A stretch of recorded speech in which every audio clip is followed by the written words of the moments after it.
folks, this is Zach Elliott at Feel Free to Argue, and just wanted to spend a little time this morning talking about, well, somebody else we've lost. Somebody else who knew what life was about, could tell the truth. Somebody important. Harvey Pekar. I don't know if any of you people have heard of Harvey Pekar. Maybe you know his comic book, American Splendor. American Splendor is notable for a couple of things. I think a lot of people, point out that there's nothing heroic going on in American Splendor. It's not like one of these superhero comic books, not even in a kind of modern, grunged up sort of way. No, it's just about real, ordinary, regular life. I guess that is what I think always impressed me the most about it, because it's totally warts and all, and that means Harvey too, because Harvey, he uses his real name, he writes about himself, he writes about real people in his life and his actual experiences. This is not to say that he's not modifying them in some way. I mean, I'm sure we do. I mean, even if he's trying to recall them perfectly, I know he can't. But what I always admired about Harvey Pekar is that he didn't care whether he came out looking bad. There are lots of his things where, you read the story and you think, he was a bit of a jerk there. Or maybe he was a lot of a jerk there. And it was there. It was all there on the page. I mean, I really liked, one of his last books was called The Quitter.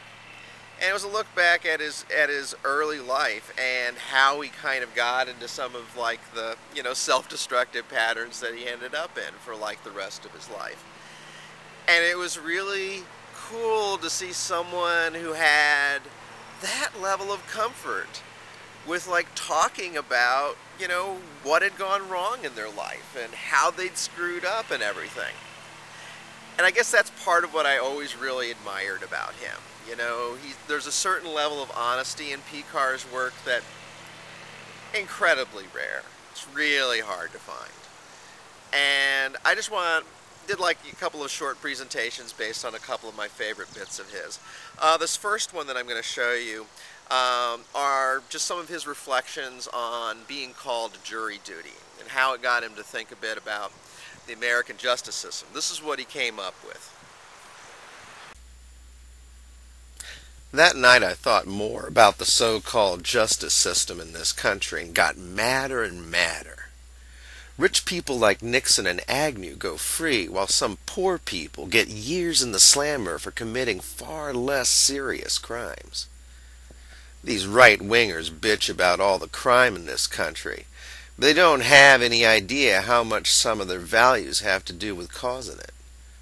America is a country where competition rather than cooperation is praised, where it's thought that society will benefit from people being set against each other.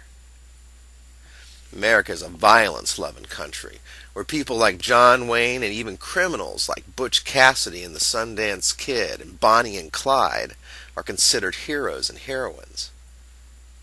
America is a country where the successful man is thought to be the rich man, where honesty, diligence, outstanding scholarship, and artistic achievements that bring no financial reward are looked upon with indifference. America is a country where it's considered okay and even clever to break the law, as long as you can get away with it. Richard Nixon wasn't disgraced here because he was dishonest. People had known he was a crook for a long time. He was disgraced because he got caught. Add those factors up, and it's no wonder you got a lot of people who want money and material luxuries and are willing to use illegal means, including violence, to get them. And if they're caught, they're considered losers. But if they get away with it, there'll be plenty of people in this country that'll praise them. And the other thing that I wanted to show you was, this is going to be like the entire comic. That was just like a little piece out of the middle of a comic. But this next one is the whole story. And it's a perfect Harvey Pekar story, because it's not really about anything. It's just him walking around thinking about stuff. But I don't know. I've always loved this one, and I guess it's pretty appropriate right at the moment, considering that he's just died. So anyway, without any further ado, here you go. Short Weekend, a story about the cosmic and the ordinary.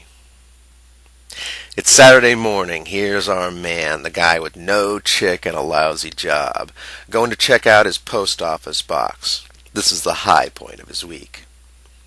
I ain't checked my box in a week because it's so disappointing to go there every couple of days and not get any mail. Maybe today I'll get a real surprise. A couple of people owe me letters. I hope I hear from somebody. Oh man, I hope. Nothing. But why would there be anything? I was figuring that since I hadn't heard from anyone in so long that the percentages were with me of getting a letter from them today. I was counting on the law of averages. But things can get bad, and just stay bad all the time, like they do for some of those poor people in India. They can get bad, and then get worse, and then you die. You got no guarantee that your luck's gonna change, that the breaks will even up. Law of averages. There is no such thing as the law of averages.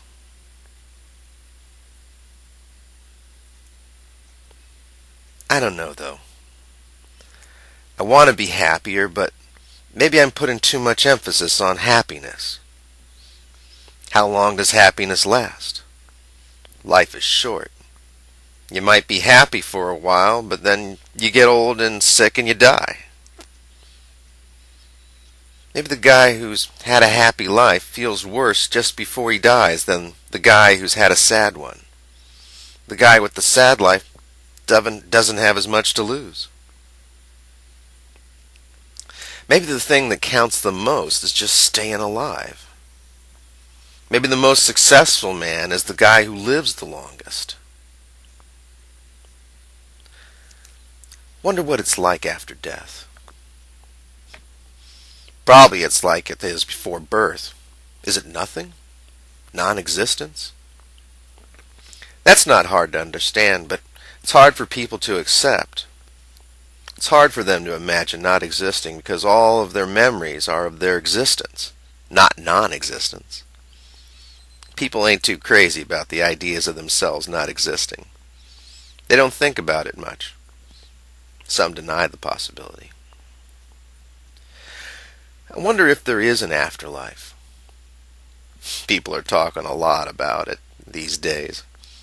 Sure would be nice to know what I'm going through now ain't all there is to it.